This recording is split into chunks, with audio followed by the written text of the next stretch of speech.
Now, The Hunt Palmer Show. Yes! I feel like I've been waiting for this my entire life. You're listening to The Hunt Palmer Show on 104.5 ESPN Baton Rouge. Jolly good fun. Jolly good. Locking down the middle of the day. America's favorite daytime fun show. Live from the Mercedes-Benz of Baton Rouge studio. This is Hunt Palmer.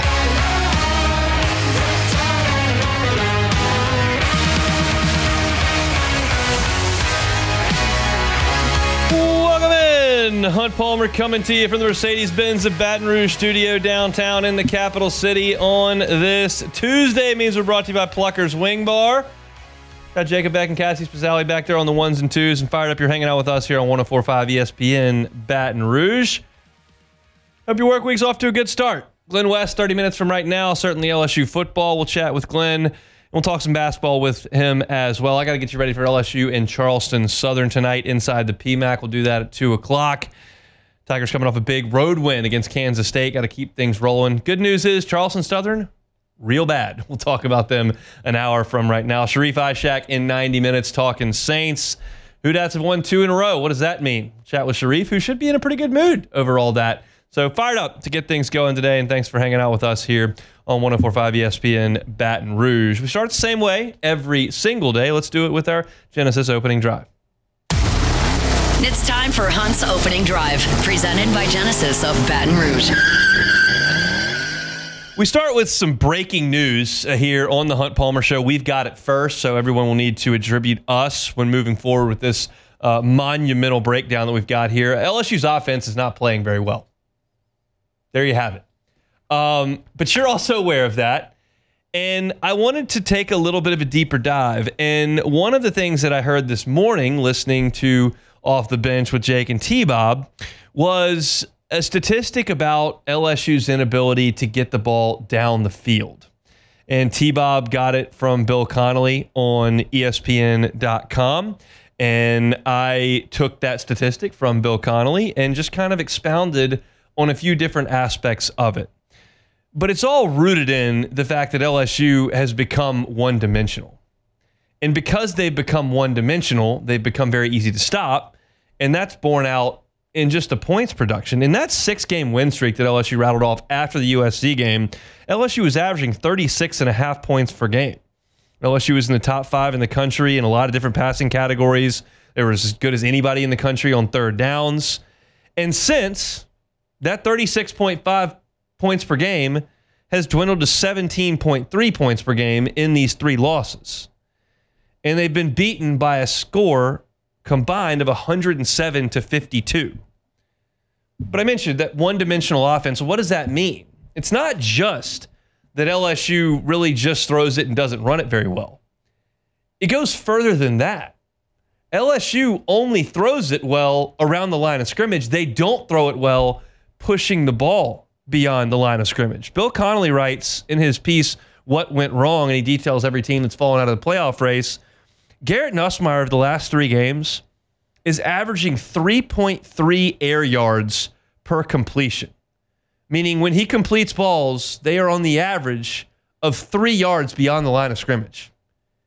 That is shrinking your one dimension down to half a dimension because teams don't have to defend and respect the deep ball. They're not really concerned with your ability to run. Well, now everybody can key in on one thing: short, quick, supposedly efficient passes. And that makes you really difficult, really easy to defend. Brian Kelly had his press conference yesterday, and he spoke to this complete inability that LSU has to stretch the field and what defenses have done over the last 3 weeks.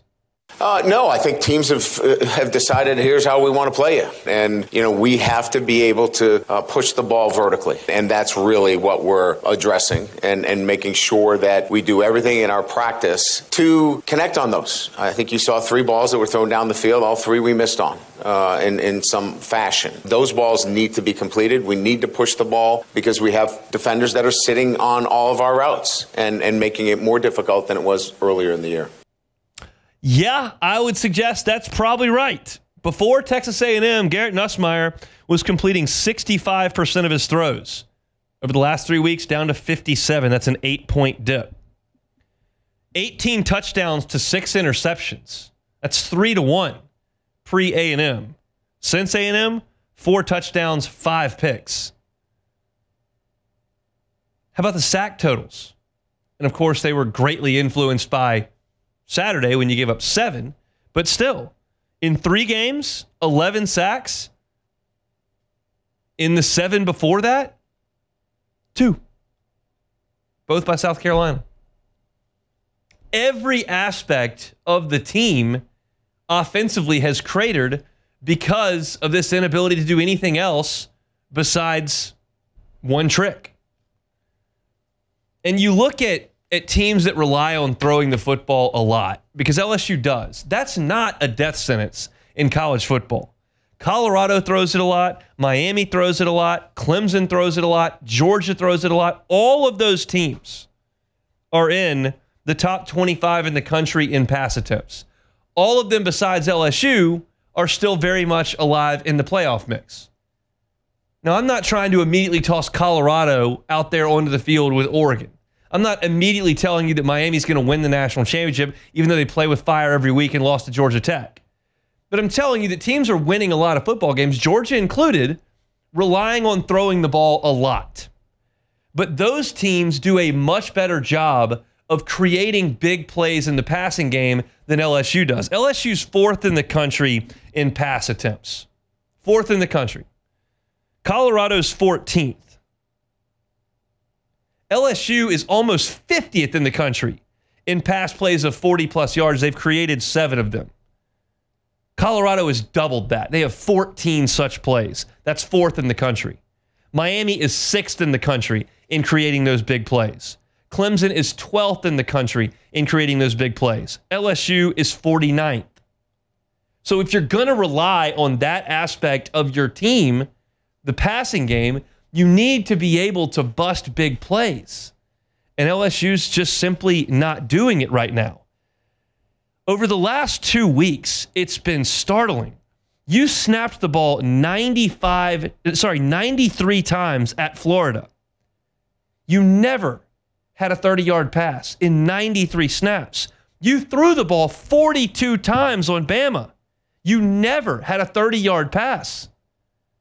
93 snaps against Florida, 42 passes against Bama. Never did you throw a 30-yard pass or have a pass broken for 30 yards. The longest was the Aaron Anderson touchdown against Florida for 28. That's 2 games of throwing it and snapping it and throwing it and snapping it, and you just can't get that big chunk play. And I'll pile on to that because it gets worse. No team in the Southeastern Conference, there's 16 of them, none of them have come close to allowing as many 20-yard passes as Florida has. Florida has given up 46 20-plus yard passes. Second worst in the league is 36. That is 10 better. Florida's the worst. Now, who is that team that's second worst in the league? It's Vanderbilt. Here come the Commodores. You've got to figure out some way to create big plays in the passing game. Yes, Aaron Anderson catching a slant and going a mile against A&M is awesome. And that was a really nice step up in the pocket and floater down the field to Anderson again in the Florida game to create the touchdown. But you need Chris Hilton to make some sort of an impact. You need Kyron Lacey to be a little bit more of a deep threat, and you got to throw the ball down the field a little bit more. It's not that far in the rearview mirror that LSU was humming it down the field against Ole Miss. They were taking shots. And part of that's gone away in the offense. So the result is you've got defenses that are creeping up. They know they can probably stop the run game with just 4 or 5 guys. All the secondary and linebackers can hover around that 5-7 yard mark, and they can close your windows up real quick. Where even though Garrett Nussmeier has now a season basically under his belt and has completed a lot of passes and has made some huge throws, those windows are getting real tight because you've only got half a dimension in your offense now. So they've got to find a way. And Brian Kelly, like he talked about it, it's not like they're unaware of this trend. He spoke about it yesterday in the press conference. Have to find a way to get the ball down the field. Everybody else can against Vanderbilt, but everybody else could against Florida too, and you showed that you couldn't. And when I dig up statistics like that, I take a little bit of solace personally in picking LSU to smoke Florida. It was a terrible pick. Awful pick. Looks homerish, looks stupid, looks wrong. Thankfully, wasn't financially detrimental to me. But when you look at statistics, man, and you look at some of the trends that have gone on for the entirety of the season, for LSU to get whipped like that in Gainesville doesn't make a lot of sense on paper. They don't play it on paper. They played it in the swamp. LSU got smoked. They'll play it again in Tiger Stadium on Saturday. We'll see if LSU can't figure a few things out. That's our opening drive presented by Genesis of Baton Rouge. Every car on the lot at Genesis of Baton Rouge is online at genesisofbatonrouge.com. All right, we'll come back and we'll talk about some uniforms. I promise. I'm going to take a different approach today. I'm not going to rant and rave and scream about the uniforms. That segment is tired. That segment is old. I'm not doing it anymore, but I do have some thoughts, and I just want to explain kind of my point of view, and I'm happy to listen to any of yours, maybe Beck, maybe someone in the Bayou Ford chat. But LSU's going to wear some yellow uniforms on Saturday, and I'll give my thoughts on that coming up next. The Hunt Palmer Show. Make LeBear's Baton Rouge your game day headquarters this season. They've got the biggest screens around, and now you can bet and dine at ESPN Bet in person. I've had the pleasure and privilege to spend quite a few Thursday nights at LeBear's over the football season, 4 of them to be exact, and had a great time. It's a great place to watch a game.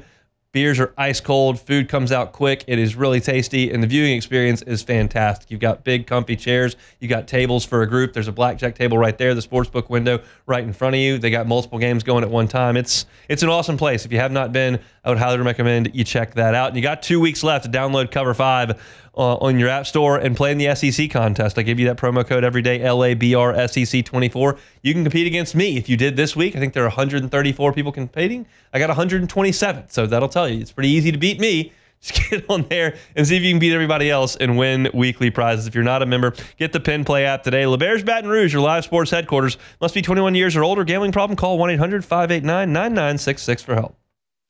You're listening to The Hunt Palmer Show, brought to you by Plucker's Wing Bar.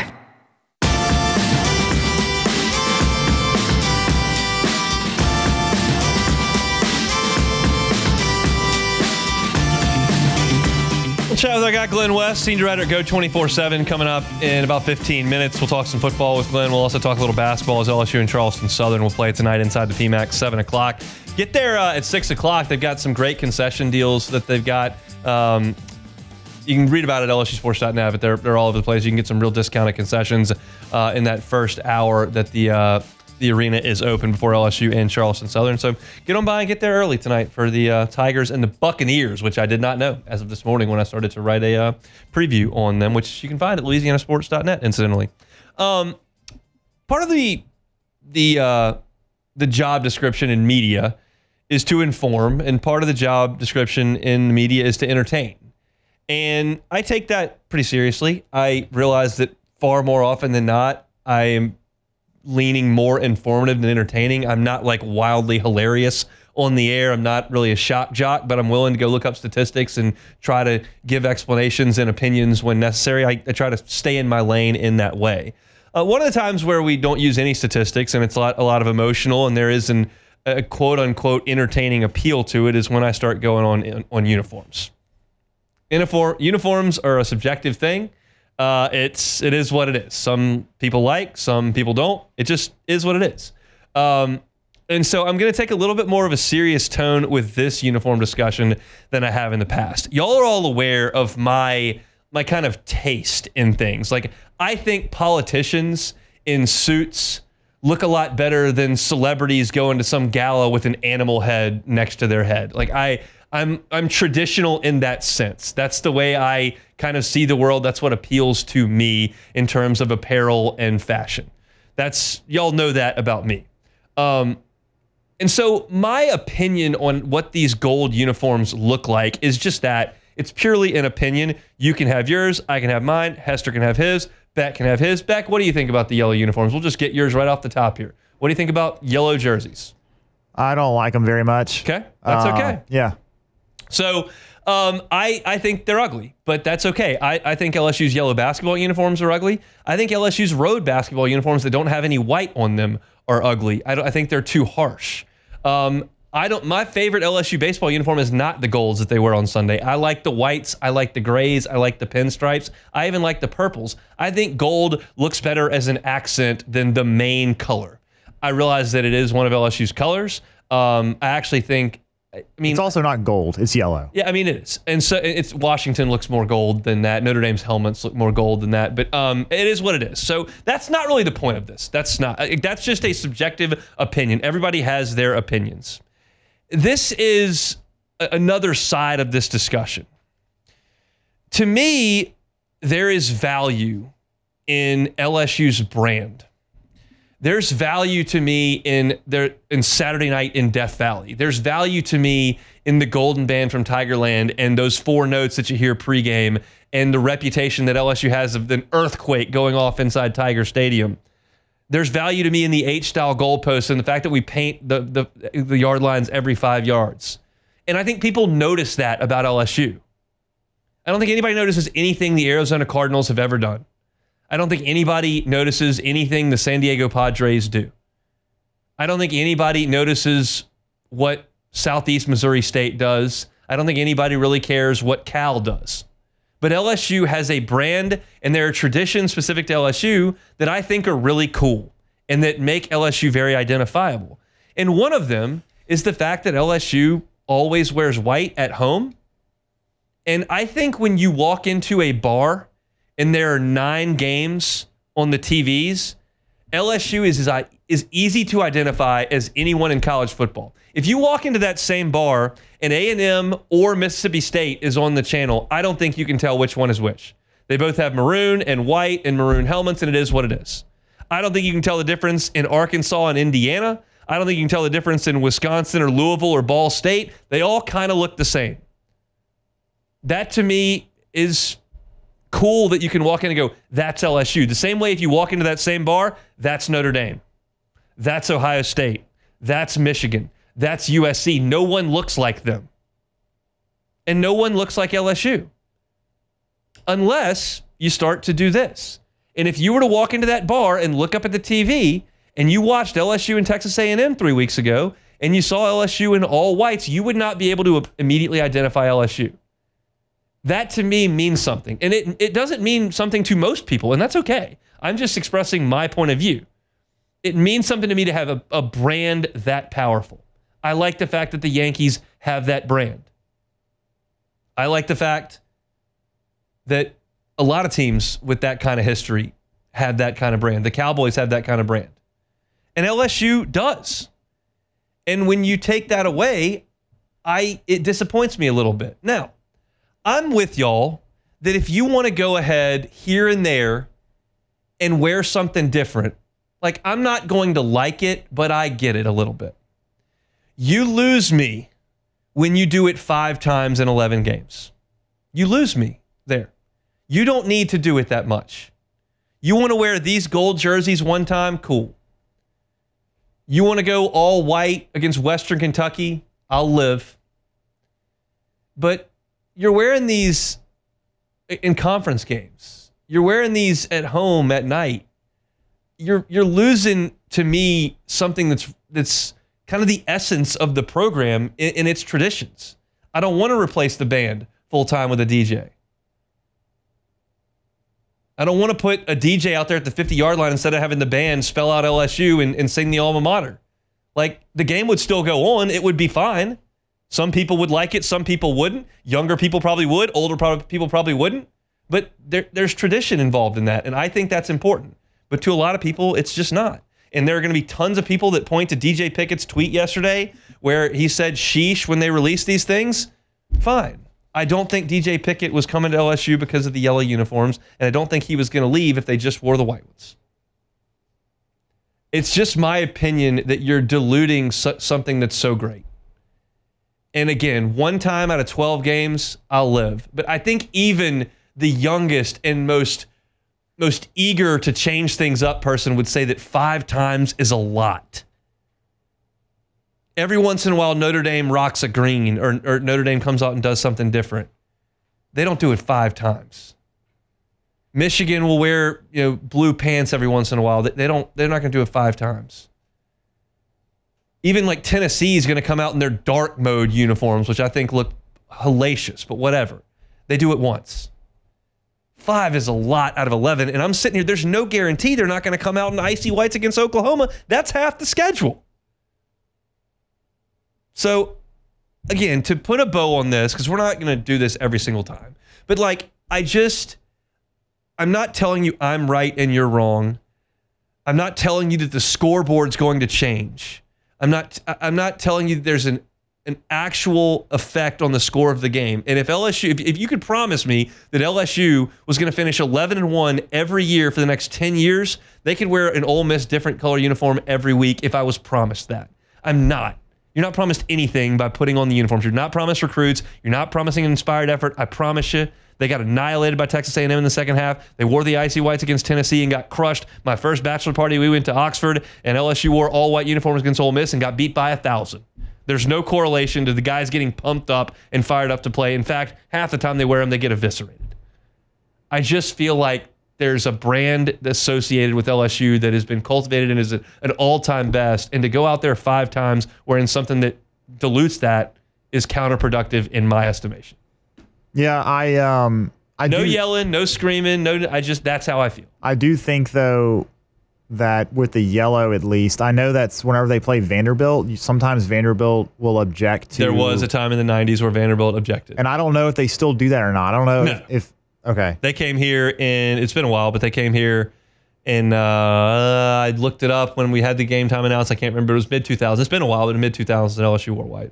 Okay, but still, yeah, I just don't really think it looks great. I don't know what helmets they're gonna go with. I guess they're gonna go white. It's got to be all white. Yeah. So, it doesn't really look good to me. But I don't know, man. It's just one of those things that to me, alternate uniforms are for the MAC schools on Tuesdays and for Oklahoma State and whatever. When you're Ohio State or Michigan or Notre Dame or Alabama or Penn State or Oklahoma, one of these iconic brands, to dilute that, I just think is. But look, I'm not progressive in that way. I'm progressive in a lot of ways. I'm not progressive in that way. I just want I want the classics. Y'all know if I had it my way, they'd wear the same uniform every week. And I get why people think that that's boring. And trust me, when I was 11 and I played NCAA football on Xbox or Nintendo 64 at that time, I absolutely put on purple uniforms and white pants and all. When I was 11, I did that. I just grew out of it. So it is what it is. That's those are my thoughts on uniforms. We'll take yours in the Bayou Ford chat. I'm kind of looking through, and we'll maybe get Glen's thoughts on the gold uniforms as well. We're going to chat with him about baseball and about basketball. No baseball, football and basketball coming up with Glen. That's next on the Hunt Palmer Show. The Hunt Palmer Show. Audio Video Security Solutions, avssla.com is the website. If you want to watch LSU in those gold uniforms, whether you like them or don't, you can do so in an awesome home entertainment system that was installed by Audio Video Security Solutions. Cat's got the old tongue there. But Mitchell Fisher can help you out with all your audio, all your video, all your security. He's been fantastic with us. The installation process was so seamless, and the customer service afterward has been just as good. We've had a couple of issues that were self-inflicted because we've got a kiddo at home and we don't know what we're doing with technology from time to time. But we just call Mitchell. He comes over that afternoon almost every time. And one time he fixed it in like 45 seconds. So he's been fantastic to work with. Give him a call, 225-439-7920. Again, that's 225-439-7920. It's Audio Video Security Solutions, avssla.com. This is the Hunt Palmer Show, brought to you by Plucker's Wing Bar.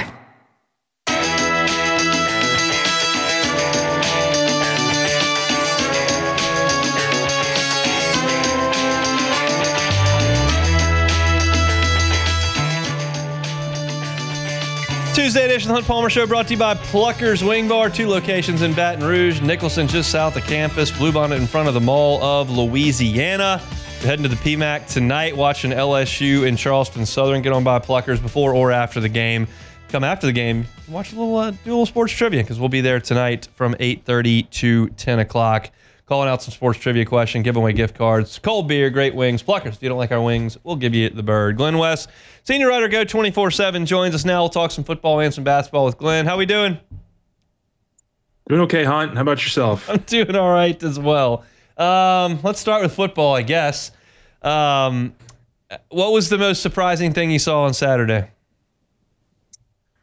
I mean, where do you want to start? I mean, is there anything more specific that you want to talk about? I mean, there was just so much wrong. I mean, there was, I think probably for me, you saw this offensive line has been able to pass protect pretty well all season, but I think you finally saw the wheels come off there in the second half for even that aspect of this offense. I mean, the offensive performance was just abysmal. I mean, Florida was coming in and they were down 4 or 5 starters from where they were at the start of the year, and you can't finish off drives. You can't you can't throw the ball more than 5 or 6 yards down the field. I mean, there was just a lot wrong, and I don't put it all on Nussmeier. I don't put it all on the offensive line. I think it's a collection of everybody that's just been a massive failure for the last 3 weeks offensively, and a big reason why you're in this hole. I mean, I know the defense gave up 27 points in the 18 minutes that they were on the field, but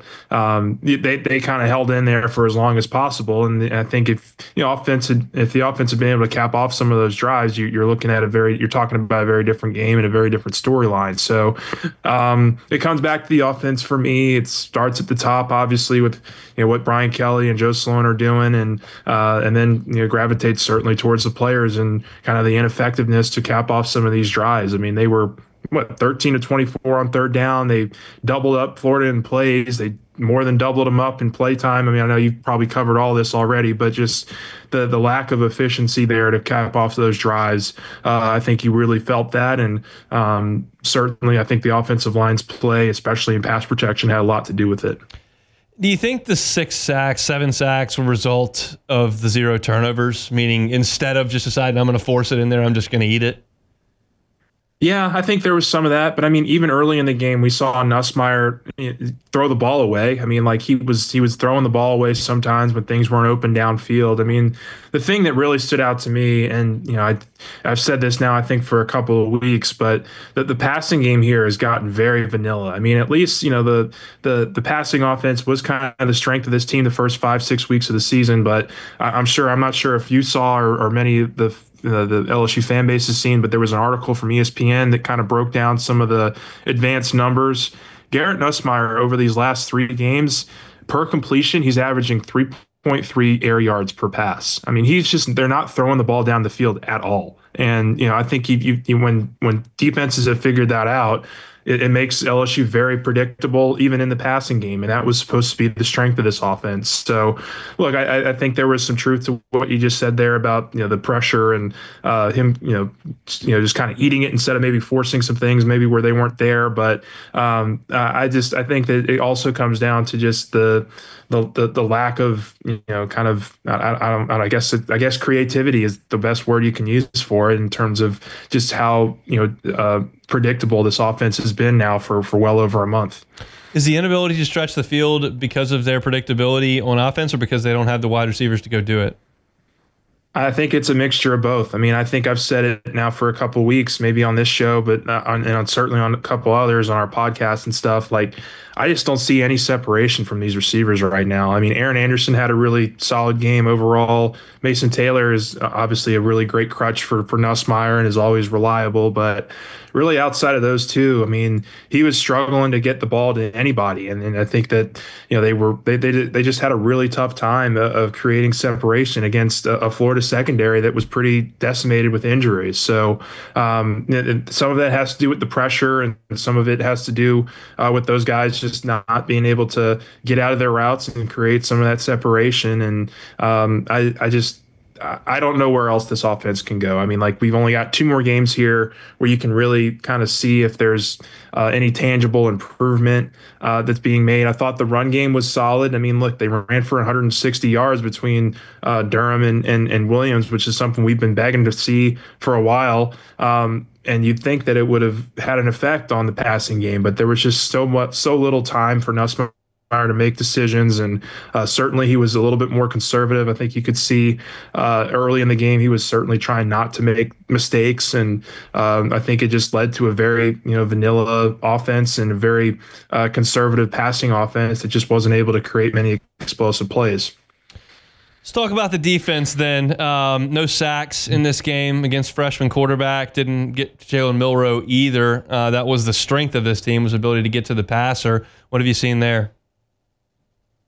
Yeah, I mean, look, we thought coming into that game that Lagway was going to be limited mobility-wise, and that certainly proved to be the case. He was not looking to move at all in that game, and LSU was bringing some pressure at times, but I think you credit to what they were doing offensively for Florida in some respects, because Lagway was hitting a lot of these passes down the field and getting the secondary and compromising positions, and those receivers made some plays. And but I don't know if I can complain too much about the defense. I mean, they had them at 13 points for until the third quarter. They were, I think they did most of their jobs well. I mean, you had the one bust there at the very end that kind of broke the game open, but I mean, I can't really blame the defense much for this one. I mean, you could certainly go back to Alabama and say, yeah, there were some real deficiencies there defensively. You could go back to the second half of A&M and say, yeah, that was a real rough game for LSU defensively. But I mean, I thought that, for the most part, they did what they were asked to do for a lot of that game, especially early in the first half, and they just had no help from the offense. And I think it comes back to this team just really struggling to have complementary football for 11 weeks now, and that's something that comes back to the coaching staff and extends throughout the entire program. What does your gut tell you these next 2 weeks hold? I have no clue. Honestly, I couldn't tell you. I wouldn't be surprised if they lose both games. I wouldn't be surprised if they win both games. I mean, I think for LSU's sake, they have to find a way to protect home field here and to kind of get out with some momentum. I'd love to see, Brian Kelly talked a lot about the players that are going to be on the field over the next couple of weeks, and the ones that are going to be the guys that have shown them in practice that they're not giving up on the season, that they're still going to be working hard. And you hope that's the first and second year players on this roster. You hope that those guys are continuing to push and continuing to, see some opportunities maybe open up for them over these next couple weeks, because those are the guys you're going to be building around. And certainly with this 2025 class that's coming in, you're hoping that those guys can have an immediate impact. But Deshaun Womack, Deshaun Spears, Kylan Jackson, some of these first and second year players, Devon Keys on defense. I mean, offensively, I'd love to see Trey'Dez Green get a few catches. I'd love to continue to see Caden Durham get 20 carries a game. I mean, like there's some things that you can learn about these young players over the next couple weeks. Whether that leads to wins or not, I don't know. But there's a lot that I think that LSU needs to lean into, and you just hope that it's the first and second year guys that are the ones that are kind of picking up some of the charge here over the last couple weeks and seeing a lot of time on the field. He's Glen West, senior writer at Go 24/7, our guest each and every Tuesday. Let's transition over to basketball. Huge win for LSU back on Thursday against Kansas State. What stood out to you in that one? Yeah, I think the defense for sure. The defense leading to the offense was my biggest takeaway. I thought LSU's perimeter defense was fantastic. I mean, they're leading the country in three-point field goal defense by a mile. I mean, it's not even close who the second team is right now. And I know we're still early in the season, but Cam Carter and Jai Bailey were very calculated guys that Matt McMahon and his staff went after this past offseason. And you're already seeing the results there of what kind of pressure that they can create defensively. Cam Carter's put in a lot of work on his offensive game, and I think he's obviously poised for a really strong season here for LSU at the two-guard position. But certainly the ability to push the ball up the court off of misses was something that really stood out to me. They got out in transition every single time there was a missed basket or a turnover.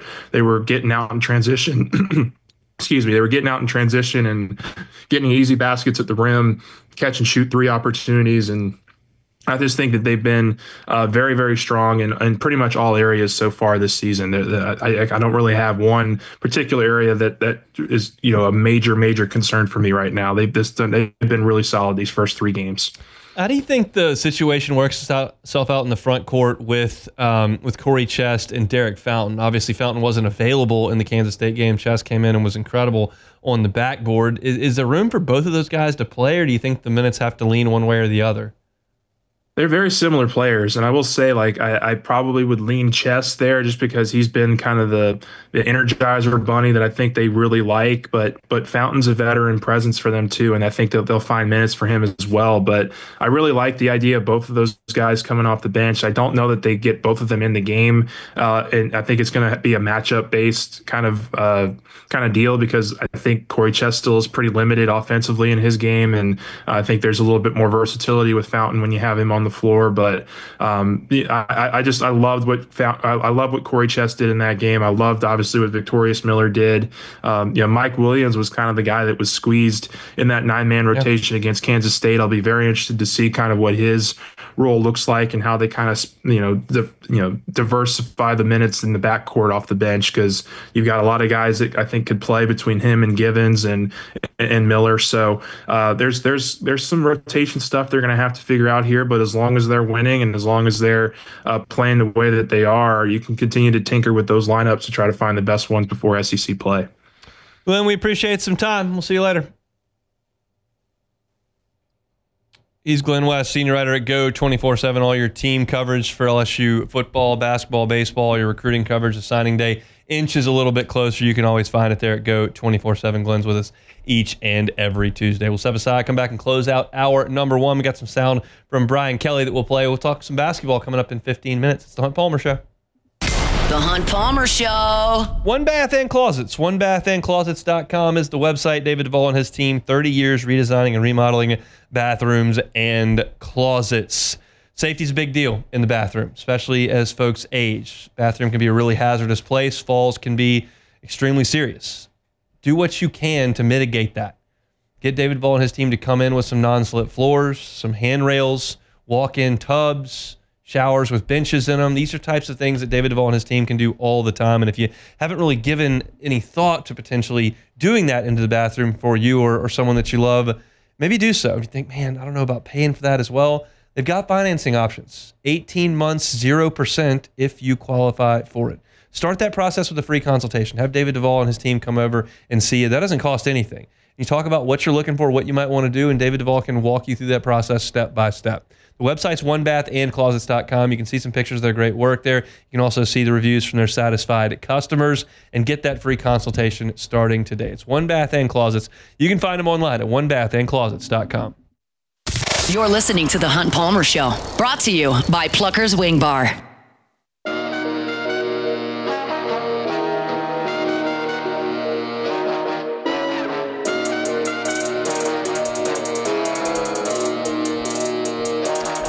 Closing up hour one here, Tuesday edition of the Hunt Palmer Show, presented by Pluckers. And I think if you were to ask anyone who covers LSU, is a fan of LSU, as of July 15th, when you're getting ready for SEC Media Days, what position group at LSU looks the best overall in terms of high-end talent, depth, young talent, projectability to the future?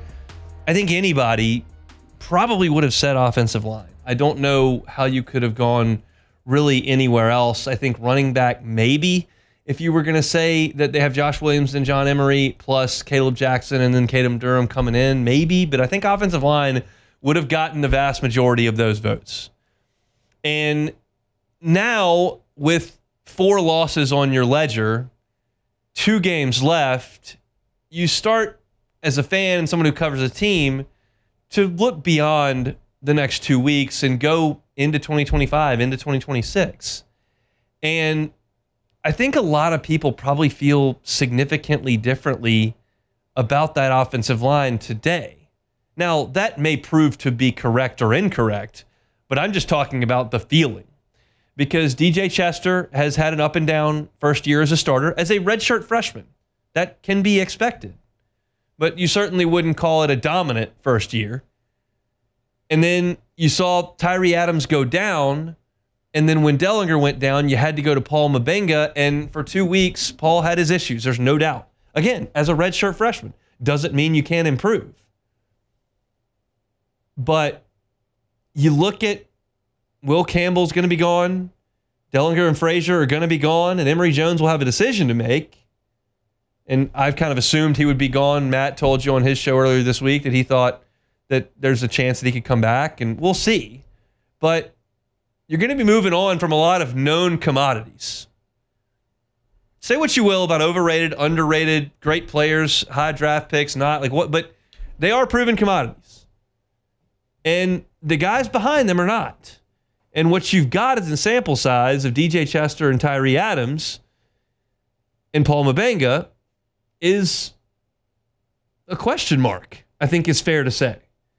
And Brian Kelly talked about kind of what LSU is going to do with the injury to Dellinger and whether or not Mubenga and Adams can be interchangeable and whether Adams can play left guard. And he kind of gave this answer yesterday.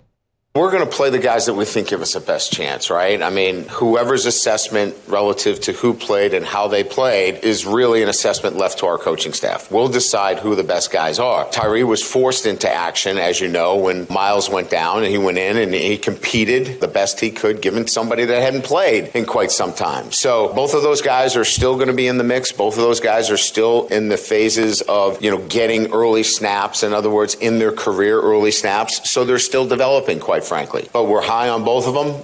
Both of them will be ready to play this weekend. You've still got a slew of really highly rated players that look the part, that profile as Brian Kelly projectable offensive linemen. They're long and lean. You've got Weston Davis. You've got, obviously, Chester Mubenga that we just talked about. You've got Tyree Adams, who projects as a tackle, Ori Williams, Cohen Eccles.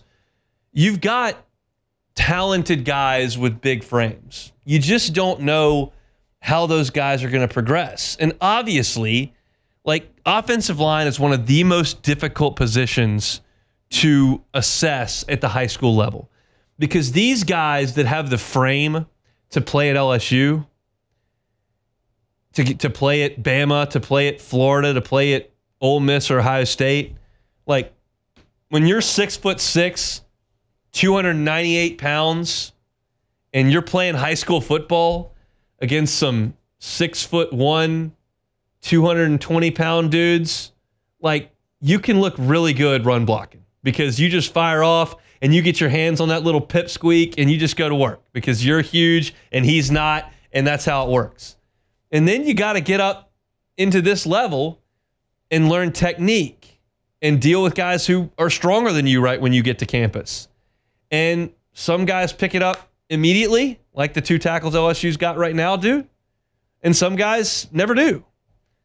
And the point of this segment is not at all to suggest that LSU's in big, big trouble on the offensive line.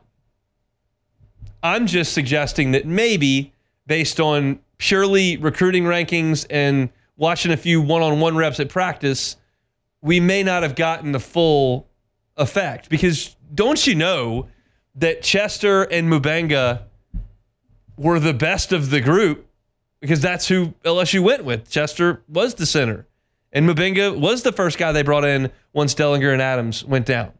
So it stands to reason those guys are ahead of the class right now, and it's not dominant. So Brad Davis has got work to do. Brad Davis has got to continue to recruit at the high level he's recruiting, and he's got to develop these guys. Because LSU is, at the very least, going to have some major question marks for their first game next year on the road at Clemson in front of, 83,000 going nuts? And you may have a fifth-year starting quarterback back there. You might have a true freshman back there playing quarterback. So it's going to be vital for that offensive line to blossom into something really, really good. And Brad Davis, over his time as an offensive line coach, has had really, really good offensive lines. But it's crazy what a difference a year makes, and that's why you're always careful when you just start projecting guys based on their profile on On3 or their profile on 24/7 Sports. You got to get out there and earn it. And right now, none of those guys have made a huge impact at this point, and they're going to have to make a huge impact on next year. It's just something that you're going to have to be cognizant of here in Baton Rouge. All right, if you're looking for LSU football content like that, or like my discussion earlier about uniforms, or like the Brian Kelly auto that we played, you can go to Hunt on LSU on YouTube. Subscribe up to the YouTube channel. All of our LSU football content just feeds into your algorithm right there on the top. Cassie, Jesse, the whole Spazzali team does an awesome job of getting all of my stuff put there on YouTube, as well as all our other social medias. So check it out. YouTube, Hunt on LSU. If you're looking for Saints content, you can get that as well. Hunt on Saints on YouTube. Same deal. Just search Hunt Palmer Show.